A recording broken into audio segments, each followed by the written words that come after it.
Welcome to Live Daf, your online Daf Yomi Shir. Shalom Aleichem. Welcome back to today's Daf, SOTAH Yud Gimel. We are holding on line 8 from the top. Yosef Zocha v'chu. Says the Gemara, Maishna, why is it that we find the following discrepancy in the order, in the way the Torah describes those present at the Kvura of Yaakov Avinu? Maishna me'ikara d'chsiv. Initially it says it in this order. Vayal Yosef l'kbaris aviv.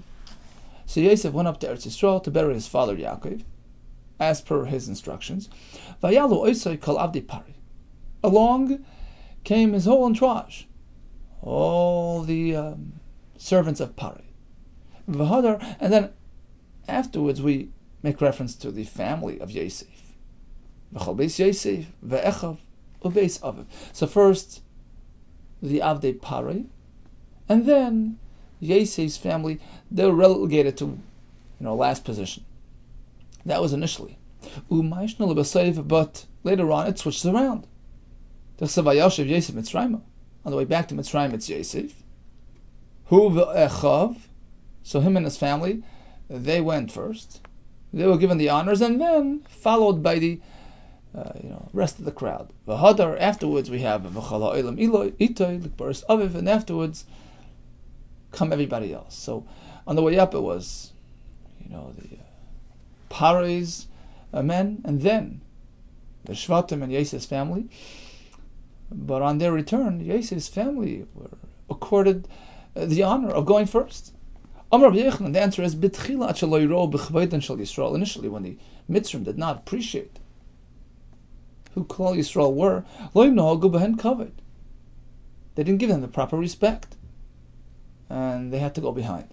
But ultimately, when the Egyptians recognized how special the Jewish people were, they gave them their respect.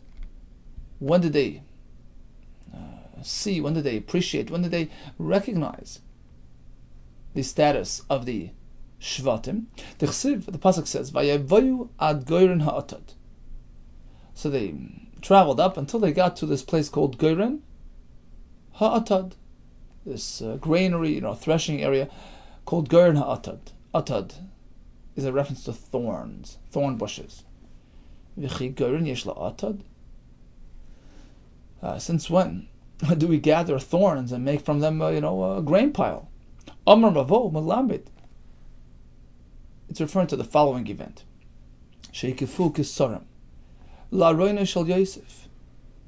The inhabitants of Eretz Canaan, all the Nasiim, the great princes came and they surrounded. They ringed the Aroin, the coffin of Yaakov, with Kesarim, with their crowns. Hikifu Kesarim la'roine shel Yaakov k'gern zeh sh'makifin le'atad, like a grain pile which is ringed with thorns for protection. So what happened? How did get ringed with crowns? Who came to bring their crowns? Shabo b'nei Esav, b'nei Yishmael, b'nei Keturah, all the locals, children of Esav, Yishmael, and Keturah, all came and eventually placed their crowns around Yaakov Avinu. Tana, we learned in a brayso. Kulam l'milchama bo. Initially, they all came to attack. They wanted to prevent them from burying Yaakov Avinu in Ma'aras HaMachpelah. Kulam l'milchama bo. Kivan sharo kisra shel Yosef toloi barein shel Yosef. Once they noticed Yosef, he was a known personality, a king of Mitzrayim. They see his crown hanging on the Aron of Yaakov, toloi barein shel Yaakov. Not chulu kulan kisreim. They all followed suit, and they took their crowns, v'tolum barein shel Yaakov, and placed it on the Aron of Yaakov. Tanav went in a brayso, shloshim mashisha ksarim nitlu barein shel Yaakov. This was a total of 36. Rashi says 12 from the Yishmael families and 23 of the princes of Esav. Bottom line, it was a total of 36. Right, so it's 12, 23, plus Yosef's. The Ian Yaakov says 36 symbolizes double life, twice Chai. Chaim ba'ilm hazeh, and Yaakov's eternal life, l'olam haba. So the Egyptians now acknowledge the great honor and the great respect accorded to Yaakov and his family, and now they had a bigger kavod for them, and they let them go first. So it says the people there made a big hesped, a very big and serious hesped. Tana, we learned in a brisa, afilu susim va'afilu chamerim, even the horses and donkeys were involved. Marsha says they dressed them in black to keep with the solemn mood. Okay, next stop was Marsa Machpelah. Also Esav become Akiv. So Esav, Yaakov's older brother, says, okay, where's your ticket? I'm not going to let you in here. Amar Lehen, he told him like this. This was his argument. This belongs to me. There's one more burial plot, that's mine. Mamre Kiresa Arba. He Chevron. Right? The Pasuk relates to this area as Kiryas Arba. Why? V'amar B'Yitzchak, Kiryas Arba. Why is it Kiryas Arba? 4 pairs, 4 couples. Arba Zugas Hayu. This place for 4 couples. 8 Kvarim. Adam v'Chava, right? Avram v'Sara, Yitzchak v'Rivka. Now, when Yitzchak and Rivka passed away, they left behind 2 more spaces. Presumably one for Yaakov and one for Esav, right? 50-50. And what happened?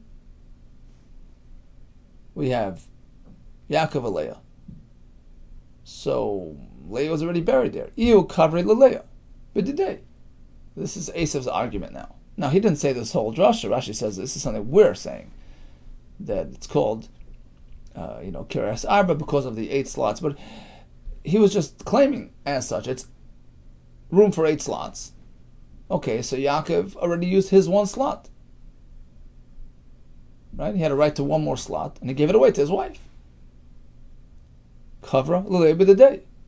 There's 1 remaining slot. That's mine, says Esav. V'hai defayish didiu. It's mine. Right? This leftover slot is mine. So what are you doing, taking the last remaining kaver? So they responded to him. The Shvatim tell Esav, look, we have a deal. Zavinta, you have already sold your slot to Yaakov. Amr Lucy says, Nihida Zavini b'chirusa. Sure, I sold my b'chira way back. So a double portion I don't have, but my plain single portion I have. Shitusa mizavini. Did I sell my rights as a regular son? Amr Le'in. So he said, for sure. Tichsiv. We find that Yaakov Avinu related to the fact that he had purchased this extra kaver from Esav. When he told him in Mitzrayim, bury me b'kivri asher karisili, in the grave which I had karisi. Karisi literally means to dig. Well, he didn't dig this grave. So we learn a drasha of Rabbi Yechanan. You know what karisi means? I purchased it from Esav. Mishum shimrich v'nei tzaddik ein kira loshen mechira. Kira means purchase, sold. Shekem b'kar chayam, because in the cities out in the sea, kara l'mechira kira. That's what selling means, kira. So it's sold. It's been given away. We have a right to bury our father here. Amr Lucy tells them, 1 second, Havalu Garta. Do you have a document of sale? Amr Leis. They said, it's not here. We didn't bring along all our, the whole office. It's back in Mitzrayim. Igarta ba'arad Mitzrayim. It's back in Egypt. Okay, so prove it. He was giving them a hard time. Who's going to run to Mitzrayim and get the document? Nazel Naphtali, they decided Naphtali will go. The Koloki Ailasa is quick, light, like this ayal animal, and he'll quickly bring the document. Chsiv Naphtali ayal shluch. Hanaysin Imre Shafer. Amra Bavo, Al Tikri Imre Shafer. Instead of Imre Shafer, El Imre Sefer. He went to get the Sefer, the document. So while they were sitting and waiting, something happened. Chushim, that was his name. Chushim, who was Braid Dun, son of Dun. Taman Hava, he was standing there. He was hard of hearing. So he didn't exactly follow the whole back and forth. Omar Lucy turns to everybody. What's going on? What are we doing waiting? We have to bury our Zayda.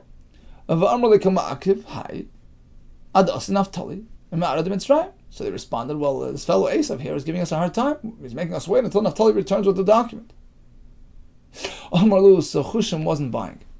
Well, until Naphtali comes back, you mean my grandfather's going to be sitting here in degradation? I'm not going for this. Shokal Kulfa took this big club. Machi Areshi struck Esav on his head. Natrin Eni. His eyes popped out. V'nafla Akara de Yaakov and dropped onto the legs of Yaakov. Paschinu Yaakov le'ena. Yaakov opens his eyes. V'achach and he smiles. Final revenge. Final Dechsev, as the pasuk says, Yismach Tzadik ki chazar nakam pa'amav yirchatz damarasha. That Tzadik saw his revenge. But at that very moment, the Skaimon of Asa Rivka's prophecy was fulfilled. Dechsev, she said, Lama eshkal shkam shnechem yom echad, indicating that both Yaakov and Esav, both her sons, will die at the same day. Although they didn't actually exactly die on that same day, because Yaakov Avinu had already passed away earlier. But ultimately their burial took place on the same day. Okay, so that was the episode regarding Yaakov Avinu's burial. Asks the Gemara, why in fact was Yosef the one to actually, bury Yaakov? V'loi asak be Yosef. If Yosef would have not personally buried Yaakov, Achiv lo yhavu ma'askebe, would have his brothers not have done it? We see clearly that his brothers were fully involved. So why, in fact, did the brothers let Yosef totally dominate the mitzvah? Amru, they responded, they figured like this. Let Yosef do it. It's a greater honor and respect for Yaakov Avinu that a melech like Yosef takes care of him rather than just us, ordinary people. So ultimately, Yosef was zeicha to be kaiveres afif. And what was his zachar? Mida kedeked mida. Milanu gadol Yosef. Is there anybody that had a greater kavod at his burial than Yosef himself, who was buried by none other than Moshe Rabbeinu? Tana Rabban. Boy rei kama mitzvah chavivois mitzvahs. Moshe Rabbeinu. Come take a look how dear to Moshe Rabbeinu the mitzvahs were. Shekol Yisrael kulan niskas aska v'biza. Because while everybody, all of Yisrael were involved in taking the riches of Mitzrayim on the way out, what was Moshe Rabbeinu doing? V'hunas asak v'mitzvahs. He was involved in mitzvahs. You see the chavivas of mitzvahs on Moshe Rabbeinu. Shenemar chacham levikach mitzvahs. A smart man, he grabs mitzvahs. Which mitzvah? The mitzvah of retrieving Yosef HaTzadik's Arain and taking him out of Mitzrayim. How did Moshe Rabbeinu know where Yosef was buried? It was a state secret. We'll see in a minute why. So how did he figure out where to find him? Amru, the answer is like this. Sarach, that was her name. She was Bas Asher, a daughter of the Shevet of Asher. She was an old woman, a remnant of the earlier generation, the generation of the Shvatim. She was a daughter of Asher. Halach Moshe Etzla. So Moshe goes and finds her, Amala, and he asks her, Klumat Yodas Hechen Yosef cover. You have any clue where Yosef HaTzadik was buried? I have to quickly get him out of Mitzrayim. Amala, she tells him, Aran Shematechas Aslay Mitzrayim. Actually, I know what happened. I'll tell you. The Mitzrayim crafted for him a metal coffin, Hanor, and dropped him to the bottom of the Nile, Kadeshis Baruch Mimav, to generate abundance and bracha in the Nilus. So he's down on the bottom. Halach Moshe v'amad asfas Nilus. Moshe goes to the edge of the Nilus, Amar Loi, and he calls out, Yosef, Yosef. Higia ha'es. Look, time has come. Shenish ba'kadosh baruch hu, shanigoyel eschem. This is the time that Hashem had in mind when He swore to redeem us from Galus. V'higia shvua, and the time to fulfill your shvua has arrived. Shish ba'atas Yisrael, you have imposed a shvua on us, right? Remember to take me out of Mitzrayim. We're ready to do it. Where are you? If you reveal yourself, fine. Otherwise, nothing we can do. We're free. We're absolved from that commitment. Miyad, immediately, Yosef's Aron floated up, and Moshe Rabbeinu was able to take him out. Valtisma, now don't wonder, what do we find that metal floats? If it would have been an ace from Hashem, by instruction, okay, but this was Moshe Rabbeinu on his own, creating this supernatural phenomena. Yes, it can work. Shari Ksiv, as we find elsewhere. This was by the Talmidim of Elisha. They had a similar story. They were putting together their construction material, and they were building their base medrash. So he was dropping the wood there, Vesabarzel, Nafal Alamayim, everything, the wood and the axe fell into the water, and he started yelling out, Aha, Adoini V'hushol. Talmud says, look, I need my axe back because it's borrowed, I have to get it back. Vayomesh Elokim, so Elisha responded, Oh, no, Nafal, where did it fall? Vayareu as Amokim. And he pointed to this place, Vayiktav Eitz, Vayashlach Shama Yatzav Barzel. Elisha chops a piece of wood, throws it into the water there, and Vayatzav Barzel, suddenly the metal, the axe, rises to the top. We have a Elisha, if Elisha Hanavi could have done this, and he was just a Talmud of Eliyahu, who was a Talmud of Moshe, Pinchas and Eliyahu are the same person. But Eliyahu was Talmid of Moshe, still Tzaf HaBarzel, he was able to effect this miracle. Moshe Rabbeinu himself can effect such a miracle, and that's what happened with Yosef HaTzadik's metal coffin. Rabbi Nos Aimer, he had a different version of what happened. Where was the place of Yosef HaTzadik's burial? Bekar Banit, in the Mokum of Kvura, of the royal place of burial, Shemalachim Ayukabr, that's where he was buried. Holach Moshe Vaman al Kabar and Shemalachim Moshe Rabbeinu positions himself at the entranceway to this royal area. Amar, and he says, Yosef, wherever you are, Yosef, Yigia Eis, Shenishba Kadosh Baruch Hu Shanigoy Leschem, time has come. Vigia Shvo Sheshbates Yisrael, we want to fulfill your Shavua. Imata Mara Atzmcha, if you come and reveal yourself, mutter. Mutter, otherwise, Vimlav. Haryana Menukim Shvasech, we're free to go. But at that moment is Dazeya, Aroina Shal Yosef. Yosef HaTzadik's orange gave a little quiver and a shake and was able to identify which one it is. Not like Moshe, he took it, Vivi Etzlaim brought it with him. And in fact, it was a constant accompaniment throughout the entire journey in the Midbar. Throughout all those years in the Midbar, we had two boxes, two containers. Alalu, Acha Shalmes, Vacha Shechina. We had Arena Shal Yosef, the urn which contained the Luchais, Ma'achan Zem Zeh. They would go side by side, and the passerby would wonder.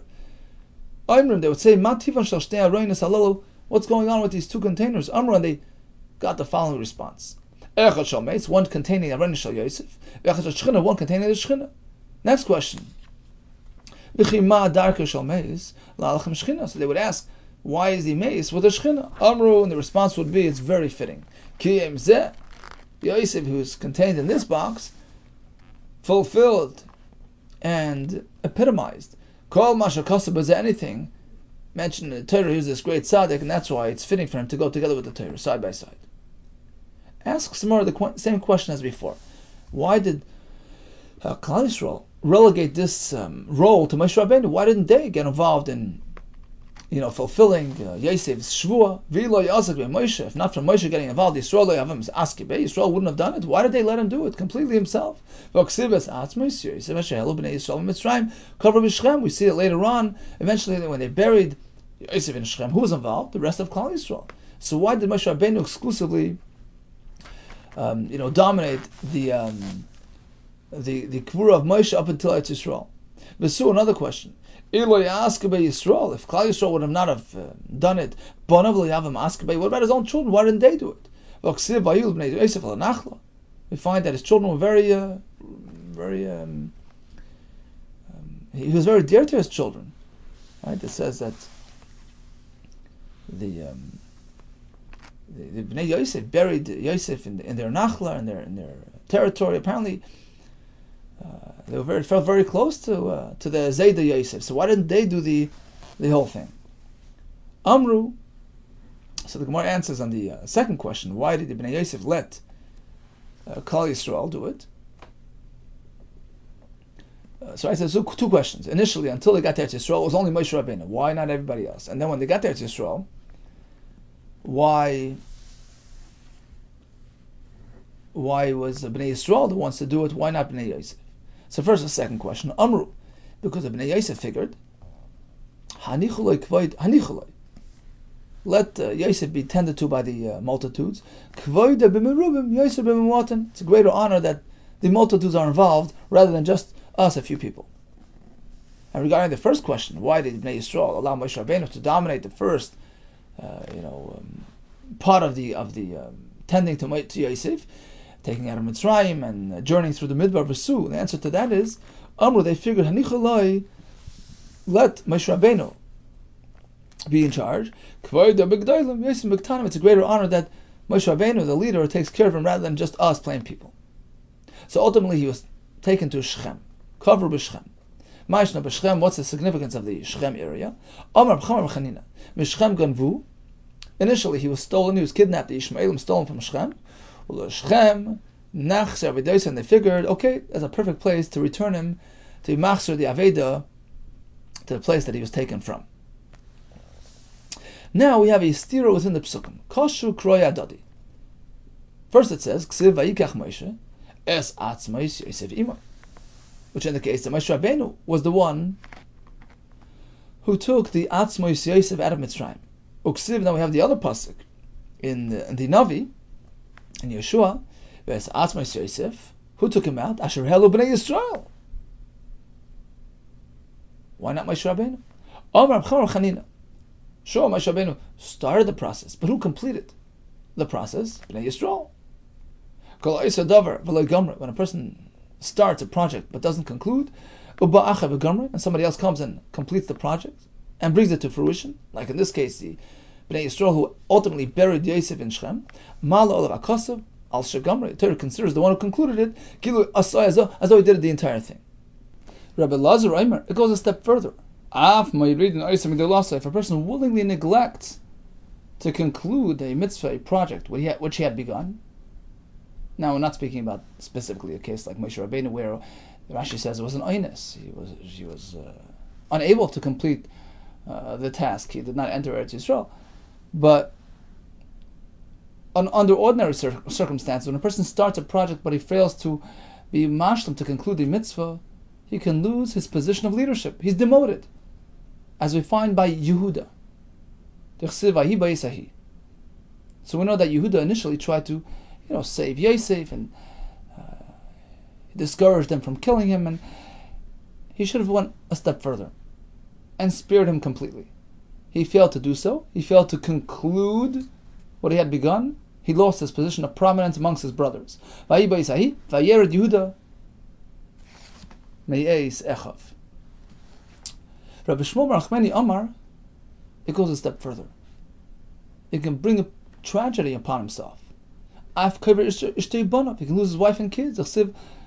By Yehuda, who was Eishes Yehuda, she passed away, and his children as well. We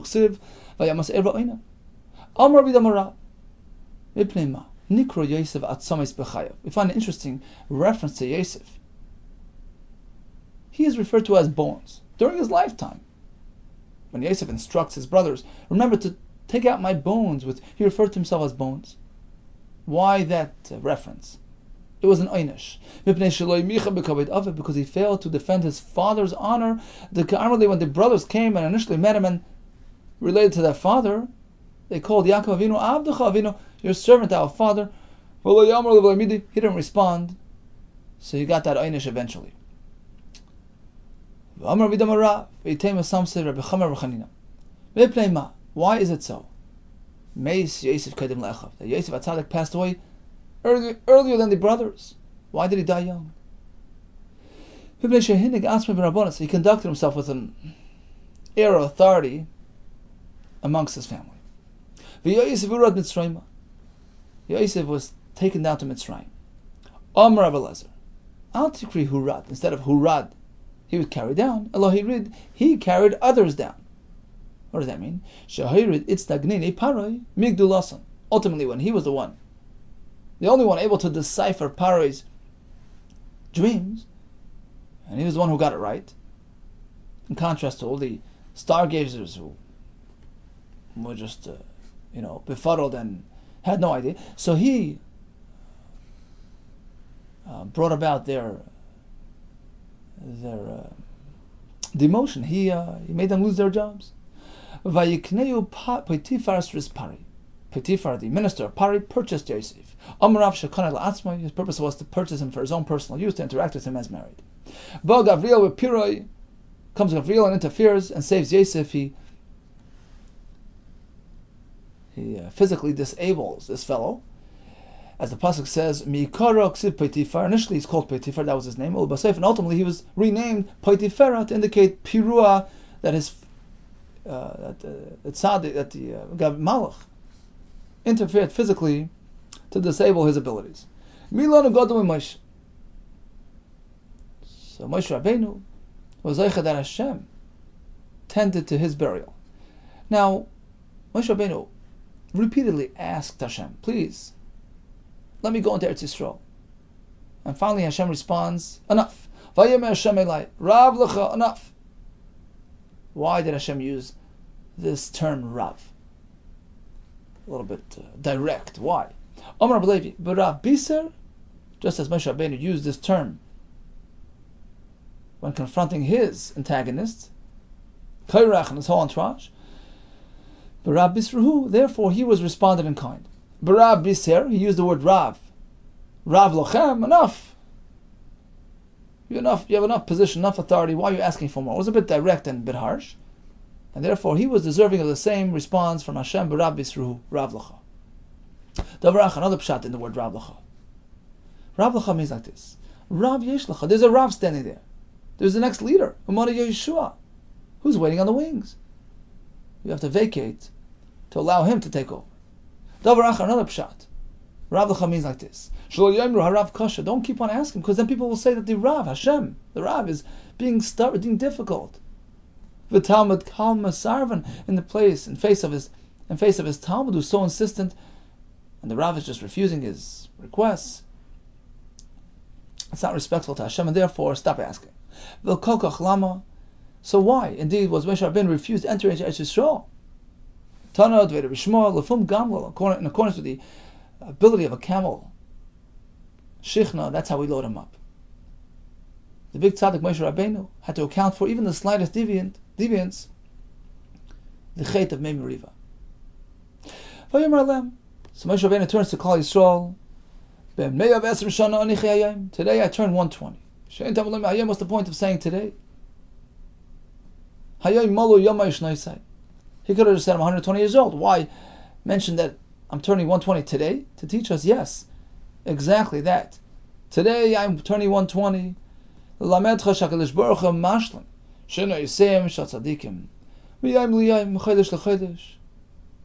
from here that Hashem completely fills up the days and months of tzaddikim. They are full years, up to the minute, up to the day.